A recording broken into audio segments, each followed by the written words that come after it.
Jaguar seemed to have quieted down the car quite significantly. It's noticeable that it's not as loud or raucous.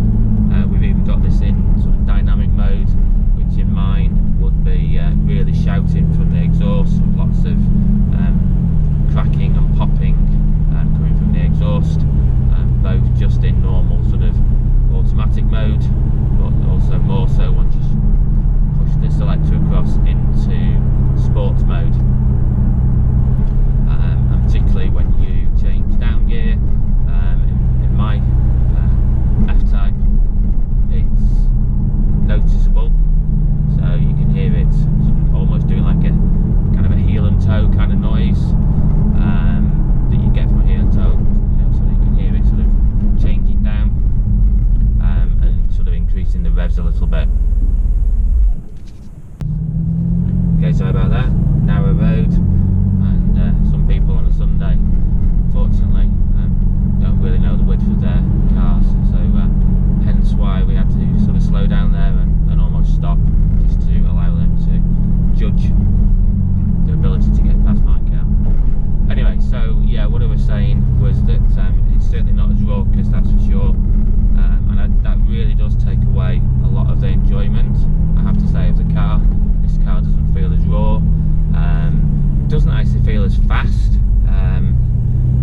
despite the fact that this does have all-wheel drive. It just doesn't feel as fast at all, which is a shame. Again, Jaguar just really seems to have tried to tone things down here in the 2019 model year. One thing that they have done though is they've updated the infotainment system, which I have to say is a massive improvement on the pre-2019 model year. So you've now got the ability to have Apple CarPlay, you've got Android Auto, and the Apple CarPlay has been really, really fantastic, I have to say, on the way into Manchester and back out of Manchester on a daily basis. It's been great because I've just been able to sort of plumb in to Waze, so I've been able to sort of keep a track of the traffic that way, been able to listen to podcasts on the way in and on the way back out, and just generally it's a really, really good setup, and particularly with the iOS 13 update to the iPhone, that's brought some significant changes to Apple CarPlay as well, which changed some of the layout. You can even see your calendar now right from within Apple CarPlay, so huge improvements in terms of the infotainment system, so that really gets a major sort of thumbs up from me. Like I say, in terms of the actual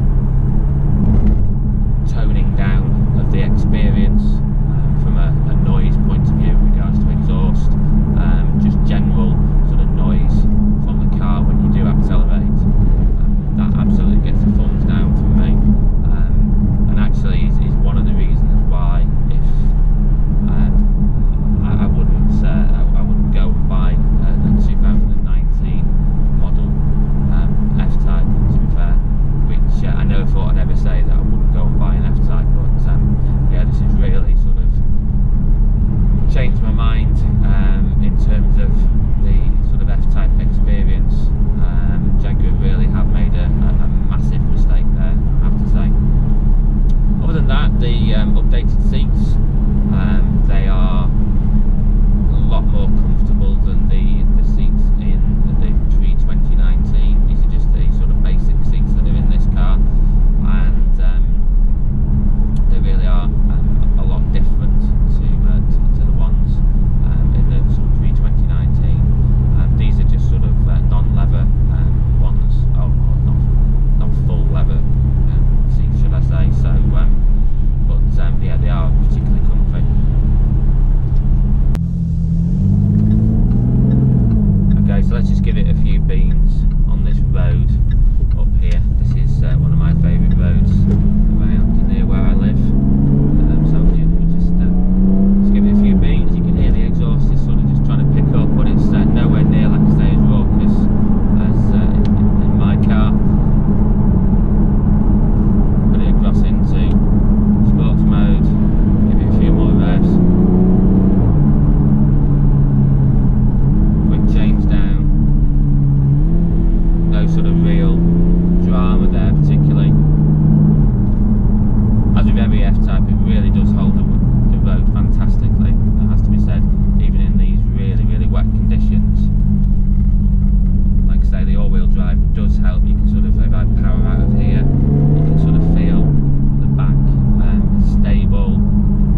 summary, would I buy a 2019 F-Type?